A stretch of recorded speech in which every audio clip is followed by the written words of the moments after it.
Here's how to make a poll like steal a brainrot in exactly 1 minute. First, get this model, the link will be in the description. Then add it to your Roblox game in ROBLOX Studio and ungroup and put the scripts in their right places. But for this to work, you have to change the ID here to your Roblox ID.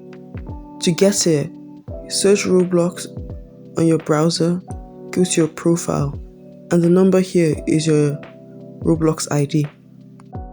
Then you can replace it with your ID. To try it out, in chat, type /poll menu, exactly how I typed it here. Then this tab should come up. Here you can ask your question, give your 2 options, and select the duration of time. Here I chose 15 seconds. Then make it global and publish it. And there you have it, a working poll menu just like Steal a Brainrot.